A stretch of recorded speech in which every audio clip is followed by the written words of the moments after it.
একটি কাঁঠাল গাছের সাথে বাঁধা 10 বছরের অবুঝ শিশু। চোখে তার জল, বুকে আতঙ্কের কাঁপন, আর গলায় ঝুলছে লিচু চোর লেখা একটি কাগজ।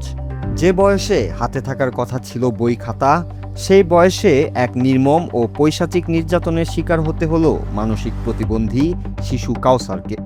বগুড়ার শিবগঞ্জের এই বুক ফাটানো দৃশ্য দেখে আজ কাঁদছে পুরো দেশ। সামান্য কয়েকটি লিচুর জন্য চোর অপবাদে একটি বিশেষ চাহিদা সম্পন্ন শিশুর ওপর এমন অমানবিক নির্যাতন সভ্য সমাজকে এক বড় প্রশ্নের মুখে দাঁড় করিয়ে দিয়েছে।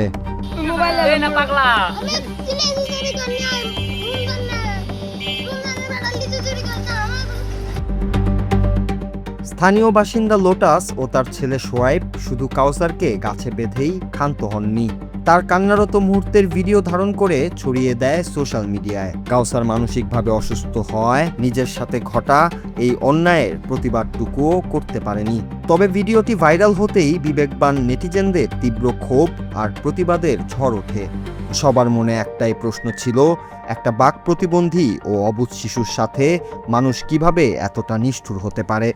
আমি আমার ছেলের এই মারধরের জন্য বা নির্যাতনের জন্য মামলা করেছিলাম, কিন্তু জামিনেরা আইনের ঊর্ধ্বে ধরাছোঁয়ার বাইরে আগেই জামিনে তারা দাঁড়িয়ে।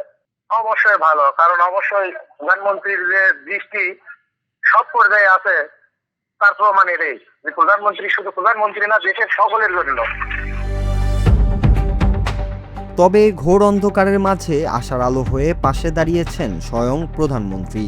সামাজিক যোগাযোগ মাধ্যমে এই নির্মমতার খবর তার নজরে আসতেই তিনি দ্রুত ব্যবস্থা দেওয়ার নির্দেশ দেন। প্রধানমন্ত্রীর আদেশে স্থানীয় সরকার প্রতিমন্ত্রী মীর শাহে আলমের পক্ষ থেকে শিশু কাউসারের বাড়িতে পাঠানো হয় সুস্বাদু লিচু ও পবিত্র ঈদের উপহার সামগ্রী। প্রতিমন্ত্রীর প্রেস সেক্রেটারি আতিকুর রহমান এই উপহার পৌঁছে দেন। লিচু চোর অপবাদ পাওয়া সেই অবহেলিত শিশুর মুখে আজ রাজ্যের হাসি ফুটিয়েছে প্রধানমন্ত্রীর এই মানবিক উপহার।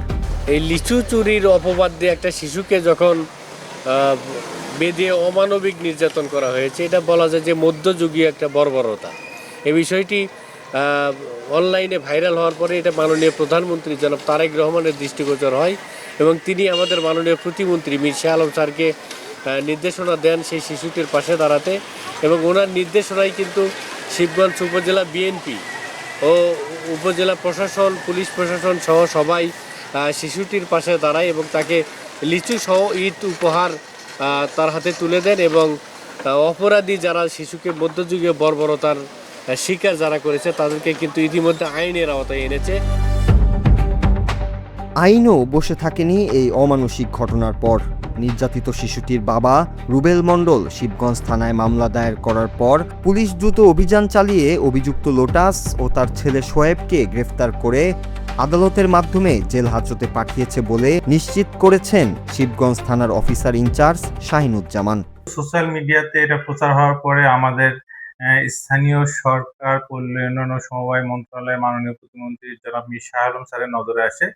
স্যারের নির্দেশনায় আমরা আজকে আমি সহ স্থানীয় বিএনপি নেতাকর্মী সহ আমরা শিয়ালি সরকারপাড়া কাউসার ছোট শিশু যাকে নির্যাতন করা হয়েছে তার বাসায় আমরা যাই এবং মাননীয় প্রতিমন্ত্রী স্যারের নির্দেশে এবং স্যারের দেওয়া আমরা যে কিছু উপহার তাকে দেয়, তার মধ্যে যেহেতু লিচু চুরি অপবাদ দেওয়া হয়েছে এই জন্য আমরা তাকে লিচু দেই, লিচু খাওয়াই এবং ঈদ উপহার হিসাবে আমরা তাকে কিছু কাপড় বিতরণ করি। উপহার পেয়ে কাউসারের মুখে হাসি ফুটলেও দেশের মানুষের মনে একটাই প্রশ্ন, আমাদের সমাজ থেকে মানসিক প্রতিবন্ধী শিশুদের ওপর এমন নিষ্ঠুরতা ও বর্বরতা চিরতরে বন্ধ কবে হবে? Bangla TV news desk.